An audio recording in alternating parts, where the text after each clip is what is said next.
Alrighty, so let's talk about one of the things that I'm most passionate about, which is your labor bag, what you pack.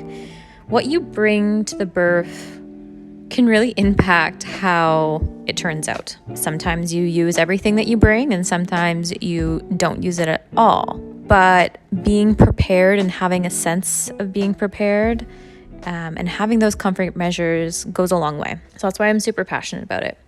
This is not going to be an extensive list. I do have an extensive list available on the Google Drive that I have shared with you. So if you're working with me, you should have access to that or will have access to that. If not, you can just reach out to me and I will send it. But these are just some things that I find extra important or are sometimes missed.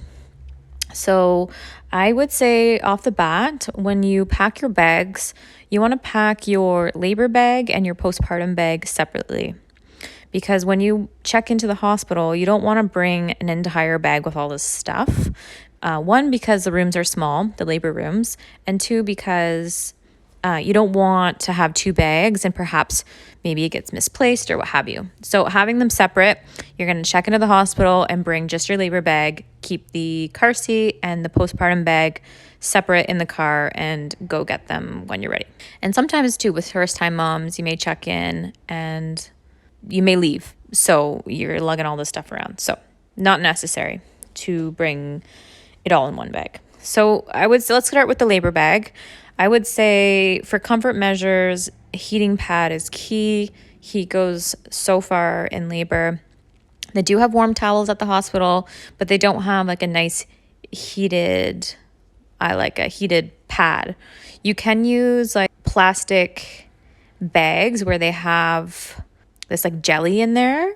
And I believe, like I know another doula uses one of those, or you can use a plug-in heater. I use like a really nice homemade, I forget what seed is in there, to be honest, right now. It smells really good. It smells like freaking lavender. It smells so good.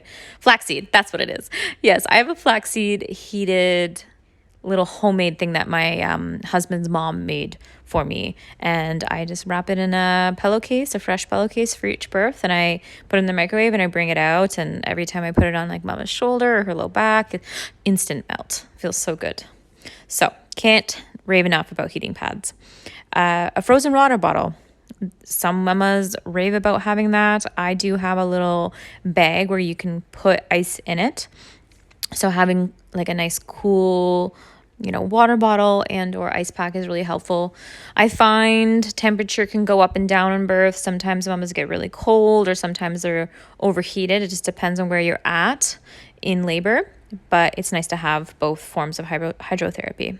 A TENS machine. This is not something everyone decides to bring. It's definitely newer, but it is a machine that helps combat the pains of labor. So the longer you use it, the more it builds your endorphins, and you stick it on your back, and it's just this like electrical signal that is being sent to your low back, and it's supposed to help with contractions. So every time you get a contraction, you press on the TENS machine and it will help combat that. Another thing is massage oil. If you're going to expect massage from your partner, obviously if you hire me, I would bring that. But in the event I'm not your doula, definitely want to bring massage oil. Getting a massage without oil is no fun for anybody. And it's often something that people would just forget to bring. I would stay away from like a lotion and go for like an oil, coconut oil, or honestly, I've used avocado oil, olive oil, whatever I have sometimes if you're in a pinch. So please bring that. And then a big water bottle with a straw. So they don't have those there. They just have little tiny cups. So having a big water bottle is key, with potentially like electrolytes or a nice like homemade labor aid, or just like little energy boosting. Like popsicles is great. I love bringing popsicles. They go so far. Mints. If we are going to be supporting you during your birth, me or your partner, having stinky breath is no fun. So you're definitely going to want to have mints. If you're like, breathe, and your breath smells like garlic, nobody's going to like that. Usually laboring people are very sensitive to smells. So any food that you bring in, like, be mindful because you will get kicked out of the room.